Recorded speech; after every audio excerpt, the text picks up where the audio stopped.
Welcome, everybody. I am Jeff Duden, and we are On The Homefront. As always, this podcast is brought to you by Homefront Brands, simply building the world's most responsible franchise platform, encouraging entrepreneurs to take action to transform their lives, impact communities, and enhance the lives of those they care the most about. All the while delivering enterprise-level solutions to local business owners out there on the home front where it matters. So if this sounds like you, check us out at homefrontbrands.com today and start your next chapter of greatness, building your dynasty on the home front. I will be waiting for you here today. We are super excited to have one of the most influential people in my life. As I read this book, you can see how torn up it is. Mr. Chris Voss, welcome. Thanks, Jeff. Happy to be here. Thanks for having me on. Yeah, fantastic. Chris Voss has spent over 2 decades in the FBI, including 15 years negotiating hostage situations from New York to the Philippines to the Middle East. His extensive negotiation training has included the FBI, Scotland Yard, and Harvard Law School, and Chris holds a master's in public administration from Harvard. Chris is the author of Never Split the Difference, a universally respected and world-renowned book on negotiation.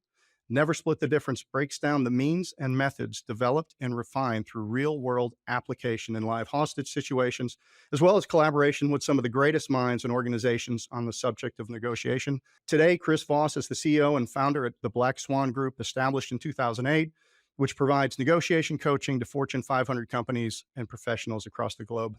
Chris, would you mind sharing a little bit about your backstory? I knew you grew up in Iowa, a little bit of early life, and then kind of how that translated into your career. Yeah, small town, Iowa, blue collar, Midwest work ethic.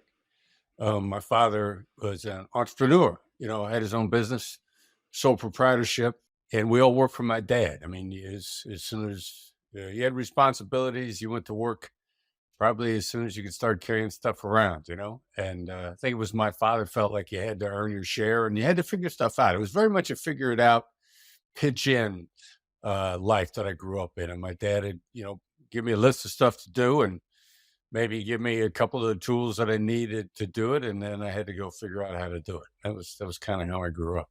Yeah, so he was in the oil and gas business and gas stations and stuff like that?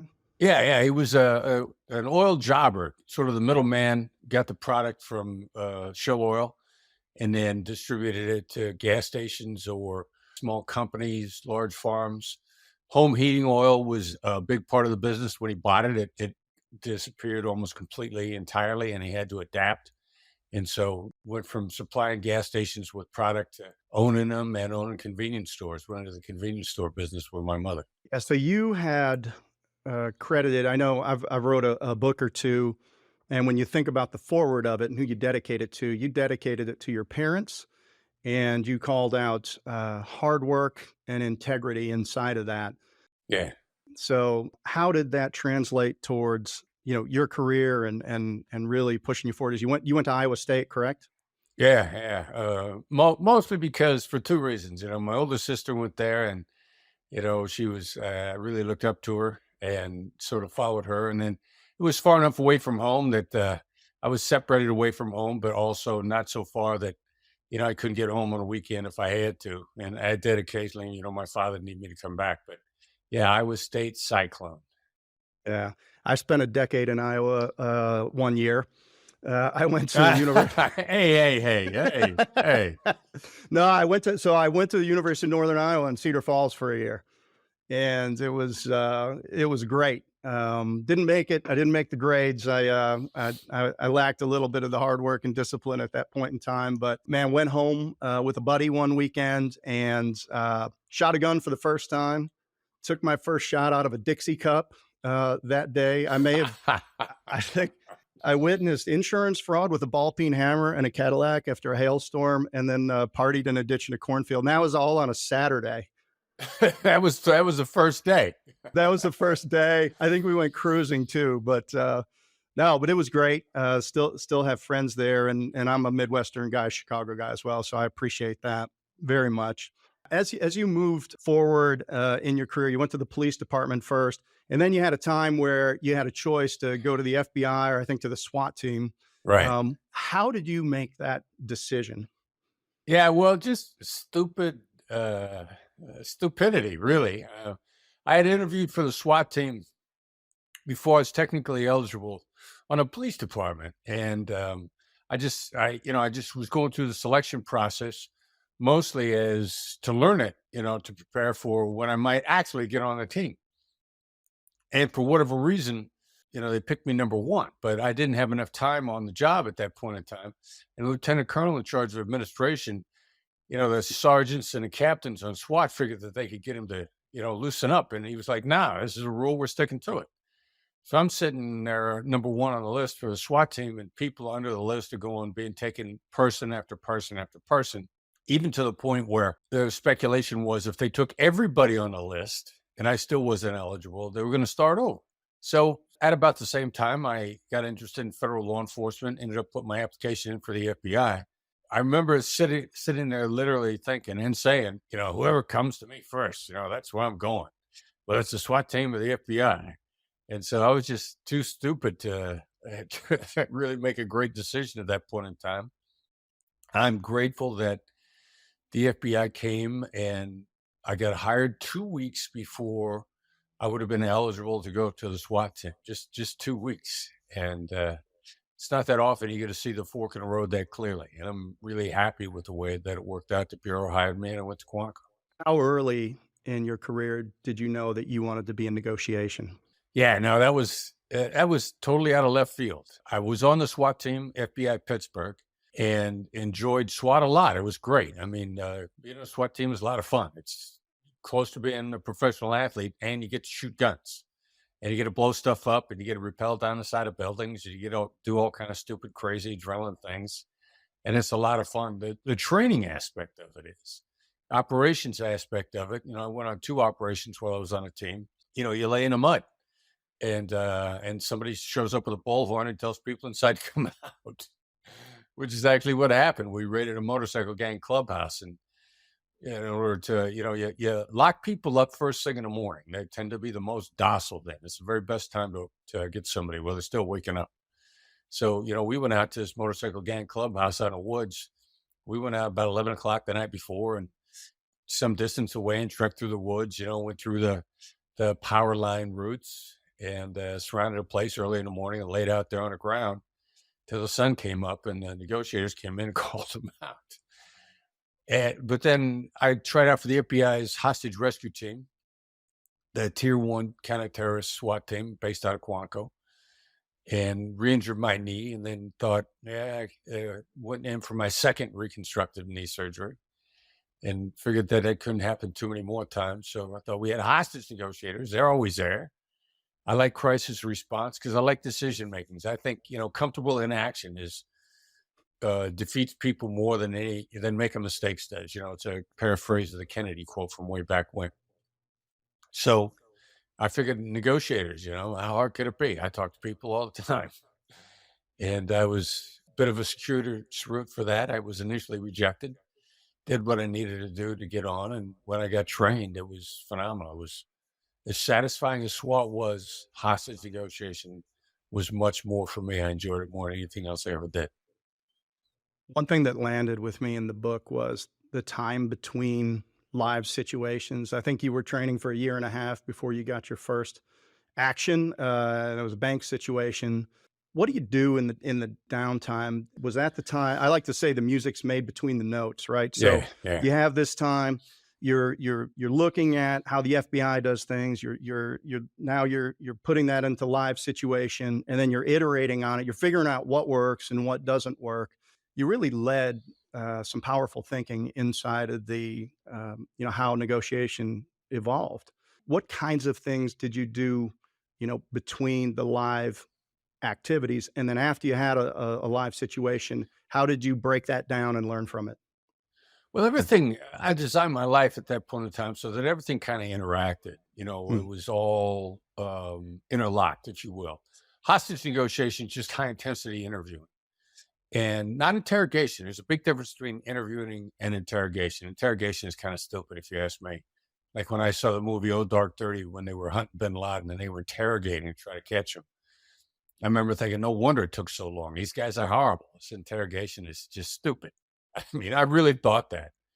And I believe that to this day. Anyway, so I volunteered on the suicide hotline. And it was before the term emotional intelligence had been coined, or we really knew what, empathy in its purest form was. And I was just astonished at the instantaneous impact it had on people's behavior. Like on the hotline, it was 20 minutes or less with somebody who was completely suicidal.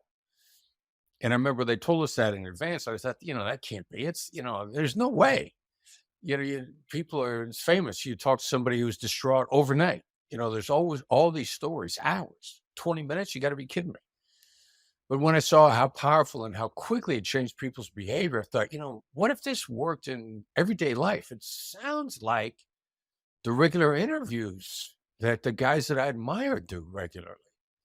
And so between learning hostage negotiation, toying with it in my personal and professional life, everything's sort of interlocked. And I was constantly learning about it, fascinated by it, the ability to impact somebody, the ability to catch somebody and read their emotions and literally have them say, "You're reading my mind." And I remember thinking like, no, well, I read your emotions. They're all over your face and your actions and your voice. And you think I'm reading your mind. So by the time I finally got, with the bad guy, the bank robber in Brooklyn, about a year and a half, 2 years later, I'd been practicing like crazy because I was fascinated by it. I look through the toolkit in the book. Is tactical empathy really the center, really the core Yeah. of it? And I say that, so I've built multiple franchise companies over the years, and empathy was something like I talk about it in training because for us, we use it inside of like our servant leadership Yeah. value that we have. And you need to give people what they truly need, not what they say they want in the moment. So to do that, you've got to be in the pocket with people, like a boxing term. Like you got to be close enough to them so that they Right. trust you.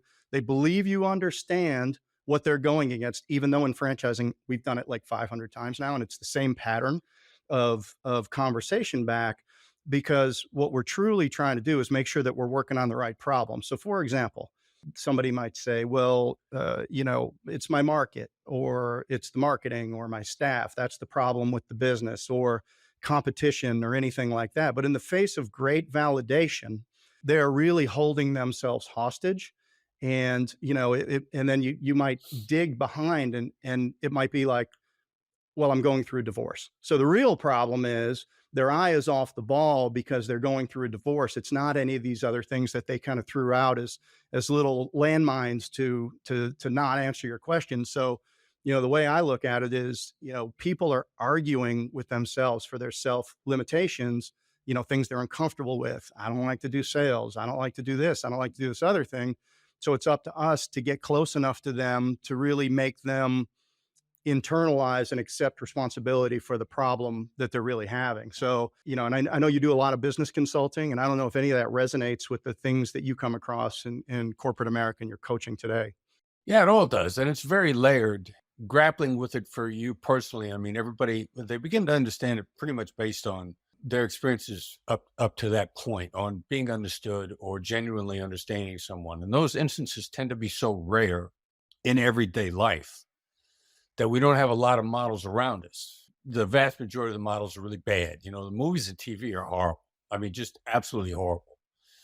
And one of the first commandments of negotiation that we're teaching now is thou shalt not focus on common ground. The movies teach us that common ground is the key to everything. And a point of fact, it actually interferes with your ability to be empathic. Because if you share common ground with somebody and they're struggling with what you perceive to be the problem, it's one of the few Harvard studies that I ever agreed with. It said that if you solve the problem yourself, somebody else struggling with the same problem, you're either more likely to look at them and go like, look, I solved this, pick yourself up off the ground, stop being a crybaby and fix it because I fixed it. Or if you were defeated by that problem, your likely reaction is like, oh man, you're in trouble. I mean, yeah, that's insurmountable. I mean, I came up against that and I couldn't solve it either. Neither one of those are empathy. But the feeling of being genuinely understood, if you're lucky, it's happened to you a couple times and you remember that moment. And it's transformative. And if you can't recall in a moment what was said, you might not have any idea what happened or how to duplicate it or how to do it again. One of your original points, servant leadership, you're kind of getting out of your own way to really genuinely make the other person feel understood, to serve them. You lose your agenda about moving forward. And in that mind frame, you're much more likely to be there for them, to nurture them, to coach them, to give them the coaching and the support that they need in that moment to sort of come to grips with whatever they're struggling with internally. And look, I just did it. I just tripped on myself. I said, I've seen it 500 times before, but to this person, that's a unique situation. Yes. Yeah, that's how hard it is to stay in there with these people. We're training our coaches. We're doing the best we can. I've worked with a guy called Michael Reddington. He wrote a book called The Discipline Listening Method, and he was a loss prevention guy who would get confessions. Zaleski Wicklander out of Chicago, and they would 76% confession rate when they would find, corporate theft or whatever it was. And, he would say, encouraging people to share sensitive information under vulnerable circumstances in the face of consequences, and that a person will confess when they believe a reasonable person facing similar circumstances might have behaved the same way. So that's basically saying you have to get to a point of understanding where those people feel like maybe even this person faced with these circumstances, this opportunity to take something. When is the first time you took something? I meant to bring it back when things were better. I was going to pay it back, but they never did. They never got caught. So it created this pattern of, justification of continuing to take. I enrolled all of my coaches into one of his classes because what I was trying to get at, and we haven't gotten there yet, is how can we be empathic inside of these conversations and very quickly help these business owners do what they need to do in the best way possible. So is that the core of what you do? What's a typical assignment for the Black Swan Group when you go in? Well, wherever people need to communicate better to solve a problem that they're just really stuck on. Now, that sounds really vague, but we train and we coach. We do a lot of coaching, much more than I ever thought we would, for everything other than divorces. We don't get in the middle of divorces just because we're a threat to your attorney. Your divorce attorney does not get paid to resolve if he resolves a problem. Attorneys don't get paid to resolve problems. They get paid to bill. They get paid to run the bill. If somebody comes in who's going to shorten the process, which tactical empathy always does, always, we're the enemy of that attorney's livelihood. Right. Yeah, exactly. Well, it's like big pharma. They don't really get paid to cure you. They just want to make sure you're healthy enough to continue to take the medicine. Yeah, it's a big pharma is a whole separate conversation. Yeah. But so we coach people settle in insurance claims on their own. We coach business partners. One of our high-level coaching clients, and we've got a few people that are extremely high level. He used the skills in the midst of a mediation through attorneys to the other side not that long ago, and he knows he saved himself $8 million on the application of the skills because they're invisible. If you're doing it really well, the other side just thinks they're in a conversation. And then if you're not out to cut their throat, if you're not out to cheat people, then they have no reason ever to feel otherwise because you remove yourself as an enemy. So it could be anything. I negotiated a change in seats on the airplane just the other day. My girlfriend and I were separated on the plane, and like you hear these would you swap with my husband or my wife or my girlfriend? And I see about 50% success rate. But then the issue is not what your success rate is. How does a person feel when it's done? And that's a real critical issue. I don't want somebody to have swapped seats with my girlfriend to inconvenience us and have them be in a negative mode the entire airplane ride and get off the plane unhappy. Now, in some kind of way, that's going to come back on me. I'm a big believer in a karma bank, and I got the karma bank working in my direction on a regular basis. But we coach in every kind of negotiation there is. Anytime you want collaboration from somebody, you're in a negotiation. A situation like that, you just met somebody, it's going to be a 30-second negotiation. What are some keys for quickly developing rapport and then maybe some disarming statements that you can make? Yeah, well, I'll tell you what I said to this guy, and I don't know. Big smiles first? Typically, a big smile makes a big difference, and it's a little bit situational. Like the playful attitude, being playful is a superpower. it's not where you want to go with all the time. And I did not Hmm. go with playful with this guy. Same set of circumstances. Somebody's, they got their luggage in your legroom, which happens Yeah. on a regular basis. Being playful about it that then is critical because you got to sit next to this person the whole time. But actually, what I said to this guy, I'm in a bulkhead. We're both in bulkhead seats. He's got bulkhead aisle. I got bulkhead window, which means you can't put the bags in the seat in front of you because you got to go overhead, which is really inconvenient for some people. So I wait for this guy to finally show up. He's one of the last people on a plane in this section, and I just look at him and I go, "I got a lousy proposition for you," and I was not playful. Yeah. You're not going to like this. Yeah, yeah, because I need what I want to be a relief. Hmm. And I don't want him to give it to me and be angry and any of that stuff. Plus, he's less likely to give it to me. So he stares at me, and this is a moment that we call dynamic silence. No matter what, I cannot break this silence. So he stares at me and he goes, "I'm listening," and I go, "My girlfriend is 4 rows back on a window where G swap seats," and before I finish my next sentence, he has grabbed his bags and is headed in her direction. Like I had 3 or 4 more things I wanted to say. I want to be brilliant here. I almost were like, hey, I'm not done yet. I still want to work on this. But he is back and moving towards his seat before I have even finished. In hindsight, I got a pretty good idea what probably went through his mind. I got it quickly, and there was one of the few times when being playful was not my approach. And I think I'm probably playful about a good 90% of the time, and this one I wasn't. People get in trouble when they let things go too fast. That's my problem. When Yeah. I have deal fixation. So if I was going to be really self-critical, I would say I already know the deal that I want when I'm going into it. So now I've got deal fixation. I think it's a good deal for everybody, which is probably a bad way to go into it. So I'm not going to anchor somewhere. I'm not going to anchor, and then I'm not going to do the work to come up with like why we're anchoring there. So now I'm already setting myself to leave something on the table, and then I can't wait to get it done.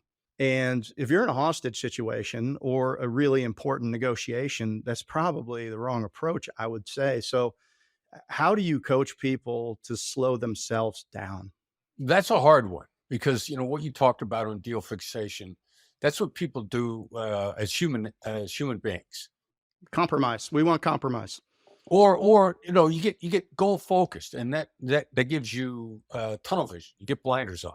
And I'm listening to a big fan of the Andrew Huberman Mhm. podcast. In a couple of podcasts back, he's talking to a neuroscientist, and they say this is how people think of things. And I call this DPO, duration, path, and outcome.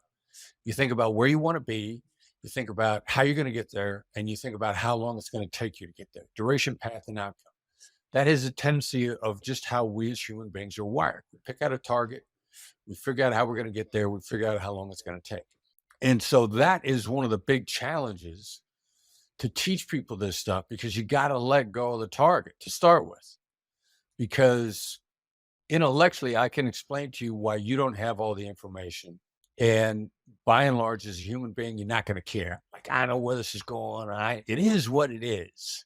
I think somebody wrote a book probably about 10 years ago, The 10 Commandments of Negotiation, which failed miserably. And one of those guy's commandments was, it is what it is. No, it's not. There are all sorts of variables here that you don't know, that the other side is intentionally holding back from you because they're important. And you're intentionally holding stuff back from them because it's important. So consequently, it can't be, it is what it is, because they're keeping you in the dark, no matter how smart you are. And if you're the smartest person on earth, you're keeping them in the dark, which has the opposite of synergy. You're losing synergy by keeping each other in the dark. So if you get deal focused, which is hard not to be because you're wired to do that, you're leaving money on the table every time. I have found that the last thing people say at the end of a phone call is the first thing they wanted to say, and they just been holding it the long time. Yeah, and it's and I coach people to that, and I'm just like, oh, one more thing, right? That's Yeah. actually the thing that they've been holding. They never got to it, but they had to spit it out before they hung up the phone. And it kind of goes along with your black swan things. 3 things inside of a negotiation that, would you have known them they would have Yeah. changed everything. Have you developed techniques to make sure that when people are negotiating, they identify those things, or they can at least prompt people to give them up? Yeah, well, there's things that you know are important and things that are important, you just don't know because the other side's holding you in the dark. Mm, So the basics, we got 9 negotiation skills, but we call the quick 2 plus 1 the essentials. Like if you can master labeling and mirroring and dynamic silence, you'll probably do extremely well all the time. Like yeah, your batting average will go way up. yeah. Now, what those things are designed to do is to dig into what was said and get people to expand, to reword, to add on. Like the mirror, just repeating 1 to 3 words of what you just said. Exactly. Just repeating those words, whether the last 3 words or whether selected 3 words. It causes people to expand and go on. Now, there's 2 advantages to this, and this is exactly what you were just talking about. You're probably going to add stuff to it that you didn't think of. So there's new information. By definition, you're giving off more information to me than I can soak in and speak. So it's also a way continuing to cover the ground and dig in, but neither one of us feels like we're repeating ourselves. We think we're expanding. I'm gathering information and you're feeling good about giving it to me. So it's information gathering and rapport building simultaneously instead of one or the other, which is what most negotiations are. So I'm going to get a lot more information. You're going to feel good about giving it to me. It's going to accelerate us towards the outcome. Hence why back on the suicide hotline, I can get to where I want to go in 20 minutes when other people are taking 4, 5, 6 hours in regular conversations. Yeah, you would use things like, "You sound anxious." Yeah. Yeah, yeah, I'm anxious. Using those techniques to basically play back to people and get them to kind of internalize how they're coming across? It's a combination of a couple things, especially with negative emotions. It's self-awareness and deactivation simultaneously, which until you've seen it in action, you can't imagine that, calling out anxiousness, frantic feelings, Mm, concern. You think that causes a downward spiral, an increase, an amplification in those emotions, when in point of fact, calling them out, not denying it, but calling them out causes a self-awareness, denying it. Say, I don't want you to feel anxious. I don't want you to feel frantic. Well, that's combative and challenging. It's telling somebody not to feel what they're feeling. So it triggers them in a bad way to start with. And it doesn't increase their awareness. But, you seem anxious, you seem frantic. That actually calms people down because they become self-aware. And there's some interesting neuroscience that shows that it deactivates it simultaneously. Yeah, we're wired to be negative. I mean, it's what kept us alive in the yeah, caveman days. yeah. And we've all inherited that wiring. How often are you surprised by outcomes in negotiations that you participate in? Regularly, when we're using tactical empathy, and we're just surprised at how quickly we got there or where we suddenly find ourselves. I don't do most of our negotiations. I do some, but most of our coaches and our salespeople are getting surprised on a regular basis that suddenly people are being collaborative. The first salesperson we ever hired way back when, a young lady named Davy, who was a superstar as a salesperson. She's no longer with us. She had a different path to take. But I remember she told my son Brandon, who trained her, she said, when I first started working for you, there are a lot of real jerks that called us on the phone. And now 6 months later, there aren't as many jerks. She just got good at it. And she was being surprised at how much more pleasant people are when you're no longer the enemy and how quickly you can make deals. Brandon works with you at Black Swan. He used to. He went out on his own. He's Oh, did he? he's cut from the same cloth I am. I didn't want to be told what to do by anybody, especially my father. Yeah. And he helped me build the business, and now he's out on his own. Yeah, it's a double-edged sword. My 25-year-old is running a big part of our company, the franchise development piece of it, and he's an econ and finance guy. So, but it is interesting working with family. I will tell you, and I'm interested to know if you shared it, but early entrepreneurial experience in people's lives is the number one indicator whether they're going to have entrepreneurial success later in life. So, Brandon, watching you have a great career, write the book, build the business, and all of that stuff probably had a major impact in the way that he views what he wants to do. And congratulations. I understand you're a grandfather. Oh yeah, I am. I actually got two grandchildren now, so Uh, granddaughter and a grandson who's just a few months old. that's why I can't wait. I can't wait. I got at least, my daughter just started law school at NYU, so that's at least 3 or 4 years out. And then my son's fiance is pre-med at Wake, so that's 3 or 4 years out. So I'm gonna have to rent them or borrow them or get another dog. One of the three. You got hardworking kids, man. Those are I those are some impressive educational credentials. Well, they're working it. Well, coming from, they found my bag of high school. I was a football player. They found my bag of credentials in a trash bag in the attic, and they pulled out that 2.6 grade point average. So yeah, they've all basically doubled it. Very good. All right. Yeah, I blame my wife. I blame my wife. As you think back to your career, are there any cool stories that didn't make your book? And I will say that the book is perfectly done. Every chapter just about starts with an impactful story, and then the lessons that are taught apply directly to how it helped resolve that situations. But is there anything on the cutting room floor that didn't make the book? Yeah, well, there was a bunch of stuff for a variety of reasons, depending upon Yeah. how it fit into, what Tall Ross, by the way, the guy, the co-writer, and my son Brandon, an unofficial co-author, but Tall knows how to write a business book that's interesting to read. And I'm gonna tell you, the first time I worked a kidnapping directly that Al Qaeda was involved, it was a Saudi kidnapping guy named Paul Johnson that was being grabbed by Al Qaeda in Saudi Arabia at the time. I'm on a secure video conference call right after it gets started in DC with a bunch of, the policymakers and decision people. And, they were like, I don't know what good you guys are going to do us in this. I was insistent that I deploy to Saudi on this. And the ambassador, a guy named Oberweiter, as I recall, smart guy, ran the best meeting I'd ever seen run in an embassy once I showed up in Riyadh. But his reaction was kind of like, look, I don't know how you guys are going to help, but you want to fly all the way out here, then go ahead and get on a plane. It's not coming out of my budget. So en route, while I'm in the air, my team is writing a negotiation position paper.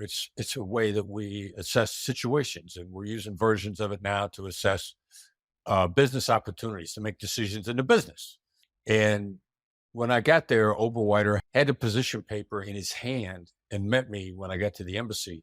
And he said, when you said you guys were coming out here, I didn't know what good you were going to do us. And now that I have this, I wish you'd have gotten here 2 days earlier. And I remember thinking, like, you just give us a chance to show us how we can impact your thinking and your decision making. And that was exactly the stamp that I needed. And point of fact, Paul Johnson was murdered by Al Qaeda on deadline, and the Saudis rounded them all up and killed them in a tactical assault. But afterwards, the Arab media portrayed the kidnappers as criminals and not terrorists, not freedom fighters. If you want to be a terrorist, you want to be called a criminal, a thug. And that's what the Arab media referred to these guys as. So it was a PR victory for us. And Oberweiter wrote a letter to the director of the FBI saying that we made the world see them as the thugs and criminals that they were. And that was very gratifying as well, because while we didn't say Paul Johnson's life, it began to turn the tide against Al Qaeda at that point in time. 93% of hostage negotiations end well.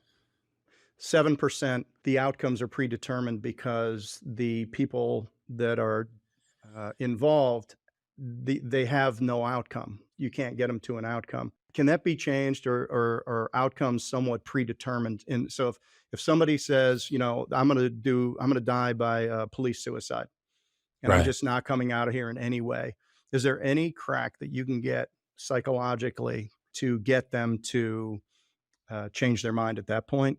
What's your experience? No is the short answer. I mean, there's a killing journey. Vision drives decision. What does that mean? People have got a clear view of how they want things to go before they engage in a process. And you have to recognize whether or not they're on a killing journey, and whether or not this process is part of the destination. Communication process is part of the destination. Your best chance of success is to simply stop communicating. because they've taken that into account and they need that to be part of the journey. So you'll stop talking to somebody. You'll put them on ice. You'll hang up on them.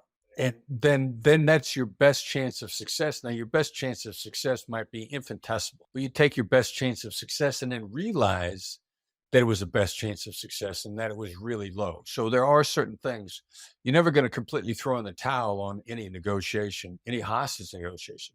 You have to recognize it for what it is and then take your best chance of success, which might be 1,000th of 1%. And then you let the universe take its course. You play your role to the best of your possible ability and don't kid yourself about the way the deck was stacked before you got started. Involved in training the FBI and their negotiators? I was. As soon as you're out, a friend of mine once said, the water rushes in quickly behind you. Right. And however, they did ask me to come back earlier this year, and I spoke to them at Quantico briefly. You know, they had some other people in. They had Brene Brown in, which is cool. I'd never met her. She's genius. I mean, she won me over like immediately in how insightful she was. They don't look to me for a lot. They look to me for an occasional conversation. They're fine on their own without me. Yeah. So how has the transition to business life been? You know, what do you see for the Black Swan Group going forward? Are you expanding the business? I know the book continues to be widely referenced, and I'm sure continues to be purchased and used. What's next for you?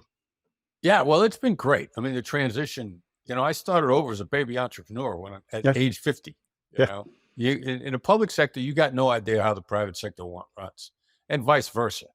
Right. And there's some similarities in bureaucracies, corporate bureaucracy, government bureaucracy. There are similarities, but entrepreneur life is a whole nother thing. It's a great adventure. And we probably change and adapt every year. Right now, we're in discussions to develop a non-scripted TV show, reality TV show. We'll see where that goes. You know, that might be in production next year. So working on another possible book, the book sells globally well in every country. Like we're in 36 countries. I mean, literally globally. And probably we're starting to consult and train and teach more in Dubai on the other side of the world. Dubai is a great business hub and it's a great place to be for business and one of the more fascinating places on Earth. Coast. I think every place is interesting. I like Camden, New Jersey. Every place is interesting to me because we're human beings are doing cool stuff. So next couple of years could be very interesting. We're still going to train and teach negotiation at all levels. I get a sense too that experientially, I never thought I would meet the kind of people that I get to meet and I get to talk to on a regular basis now. And that's a reward in and of itself. And, you know, bigger table, having you on this podcast. And I mean, we got Vern Harnish coming on next and just, nice. I mean, it's just great. I mean, I created a business that was insurance restoration. I mean, I was cleaning up toilet spills. Like that's how I started, you know, and now to, you know, we can have many seasons to our lives. And, you know, to go through this season and for this to be the season that I'm in, I'm just thoroughly excited about it. Now, I read your book, Never Split the Difference. It's got to be 7 or 8 years ago now. And I committed at that time to become a better negotiator. Ultimately, I talked myself out of it. But what was the trigger for you ultimately to write that book? Was it you knew you were transitioning into private sector, you needed it as a tool, or like when I have a book called Discernment, the Business Athlete's Regimen for a Great Life Through Better Decisions. And what it is it's models of thought that I've learned over 25 years of building business that people can apply to their present day situations. And like, what are the filters? What are values as a filter? You know, what are the filters in decision making that improve your decision making? Because nothing is 100%. Anything can go to zero, and the quality of your decisions determines the quality of your life and the velocity of your business. So, man, I had so many lessons to put in there, but I really wrote it just to make sure that I got it all down. You know, what was the trigger for you to sit down and say, I've got to get this stuff all on paper? Finally, I think and we really, Brandon and I, when we thought we had a whole system, if you will, to put together a book. Like as soon as I got out of the FBI and I knew I was going to be consulting and training, and no shortage of people saying like, look, you got to write a book. I mean, you got to get a book out there, get it out there now. That's good advice. And I didn't want to get a book out. I wanted to make sure that we had a system that worked. There was a hostage negotiator, NYPD put out a book right after he got out. But it was more like, here, try this and see if you can adapt it into your life. Here's how I did in hostage negotiation. Now you figure it out in business negotiation. And that, to me, that was too soon. So I was lucky enough to start teaching business negotiation at Georgetown. And so I was teaching there with my son Brandon as a sounding board. And after we've been doing it for several years and teaching straight hostage negotiation for business application, we had, 200 written papers of examples of everything from a Wall Street negotiation to a negotiation between a husband and a wife over a Christmas tree. That, we had all the models that we needed. And then finally, you got to find the right writer. Went through a lot of writers, learned what the wrong writer looks like, and wanted Tall Roz all along, and finally got him. And Tall was a genius. Most writers just write. And Tall is actually a great researcher and a great thinker. And in having worked with other writers, I had no idea how valuable him doing the research was going to be, and giving him insight and asking us hard questions. You forget what it's like to not know. And Tall really brought that to the table a lot also. I had dinner with him the other night. We talked about, why I think high anchoring is a bad idea. And when we were working on the book, he'd say, everybody else, all the academics say you shouldn't high anchor. And I go, no, high anchoring is stupid. And he said, that's not enough of an explanation. You're going to have to go into a lot more depth than that, because there's some really credible people out here that disagree with you. And that having Tall bring stuff up like that was really great work.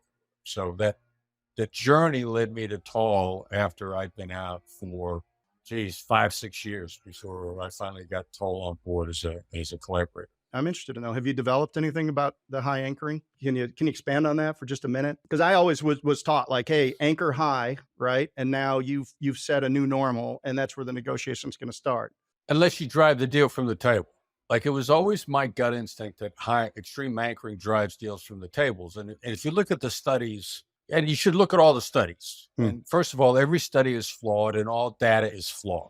So you have to just decide whether or not the flaws are fatal in your point of view, and how much data there is, and whether or not you like your source. Like, there's a couple things that I truly believe in, and I got one source on it only, but I'm not satisfied with the source.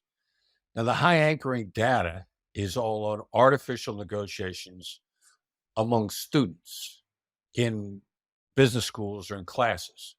Now, why is that flawed? First of all, they're not themselves. They don't have it. They don't have anything in the game. It's a pretend situation. The bigger flaw is, from having done all these, you put two students together in a simulated negotiation, they're going to talk one time. They're going to talk for 45 minutes. The only way they're going to feel like they failed is if they get no deal. And they also are not going to negotiate with each other again in the same scenario. It's not a series of negotiations. So somebody starts high anchoring, and it does reset the zone of possible agreement, as my Harvard brothers and sisters call it, the ZOPA, in artificial situations or in one-offs or in stuff where you're never going to deal with anybody again, which is not the norm. In reality, what it does is drive deals from the table. And I'm looking for this right and left. I pick up Ned Colletti's book, The Big Chair. Ned Colletti was GM for the Los Angeles Dodgers. His first year, they went from worst to first. Phenomenal business sports mind. And he's got a story when he was with the Cubs that they had a free agent they really wanted to retain. They really wanted this guy. And this guy's agent came in with a ridiculous ask, and the Cubs went F you and walked away. And then Ned's book is literally littered with instances where somebody came in with a high anchor or an extreme anchor, and the other side just went like F you and walked away. And I'm sitting with Ned in LA at dinner a couple of years ago, and I go like, this is what I've seen in your book. I'm convinced that high anchoring makes deals disappear that you should have made. And Ned is one of the most successful negotiation practitioners ever, hence based on his track record, agreed with me completely. And every business negotiation person that I've spoken to that has come to learn that lesson, and they've learned that they're making more deals staying away from extreme anchoring. There's another reason to avoid it. Like, your extreme anchor might not be extreme, it might be low, and you cost yourself money thinking you were coming in an extreme, and instead you hit the other guy's sweet spot and there was more money on the table, you left on the table. Yeah, that's true. So there's all these reasons to let the other side go first and just gather information, see where you are. Yeah, if you throw an implausible offer out at me, I think you just threw something up there and you're not taking me seriously. You really didn't think about it. Maybe I think you're lazy. And I'm not really insulted. I just think, well, this is I'm going to throw 20 deals out there, lose 19 and see if I can get one idiot to take it. Yeah. Yeah. And a lot of people think they're very successful doing that. And they just have no idea how much money they're leaving on the table, how many deals are walking away because that's their approach. Yeah. Yeah. And in the example of the students, neither one of those kids wants to go back into the classroom without a deal. Yeah. They're going to get a deal. It's just a matter of where is it? Time after time after time, they're going to sit down once for 45 minutes. And at the end of 45 minutes, wherever they are, they're going to shake hands and they're going to go back to getting ready to go drinking or working on the other homework they're working or whatever else they're doing. Yeah. Well, Chris, we're heading towards the end of our time, and I really enjoyed this very much. I really appreciate you jumping on. I'll ask you, with all of your experience and worldly experience, if you had one sentence to make an impact in somebody's life, what might that be? Take the time to make somebody feel understood and just see where that takes you. People used to say your negotiation's very Zen-like. And I'd be like, Zen? What the hell is Zen? I don't know what that is. Leave me alone. But it's really letting go of the outcome to find a better outcome. It makes life much more interesting, makes my life much more of an adventure. Like, if you don't really know where this is going, you'll be delighted far more than you're frustrated. Well, I can tell you what I thought of immediately when you said that is my marital life. And after so many, or your whoever your key relationship is in your life, man, after a while, you just forget to understand where they're coming from and you gloss over it. And that's probably one of the biggest, he doesn't get me, she doesn't get me, they don't understand me. It's probably where it starts to unravel a little bit. Yeah. Well said. Yeah. So what's going on with Fireside? Fireside is this new Web3, if you will, application. You find it on your iPhone or on your Android in the App Store. It was originally pitched us as an interactive podcast, a live interactive podcast, and what it really has turned out to be for my company is group coaching.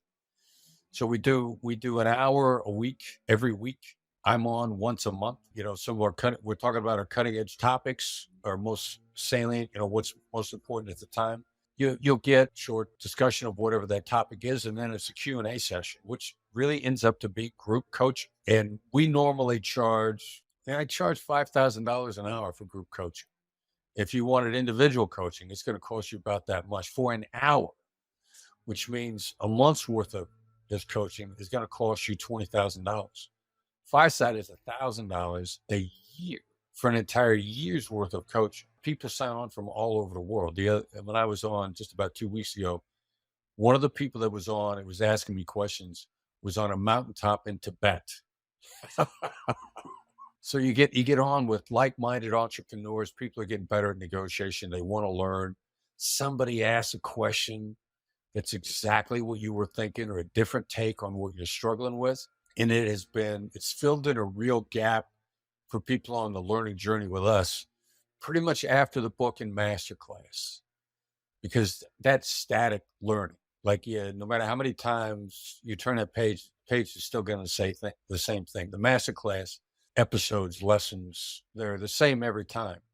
And you need to get into live group coaching. And otherwise, the live group coaching is extremely expensive. And this is a way to get it at a ridiculous price.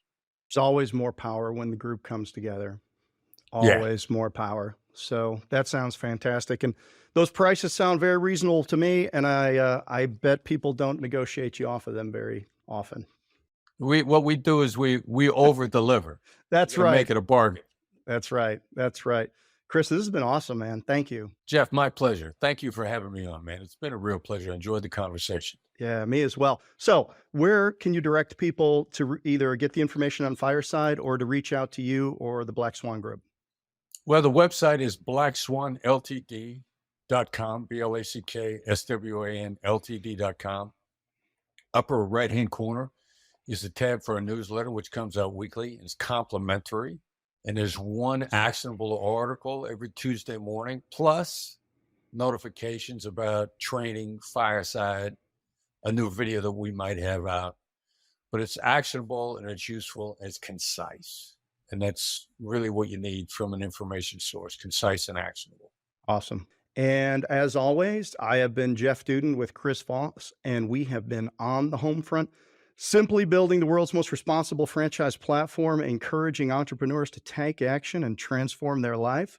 This sounds like you. Check us out today at homefrontbrands.com and start your next chapter of greatness, building your dynasty. On the Homefront, I will be looking for you here. Thank you.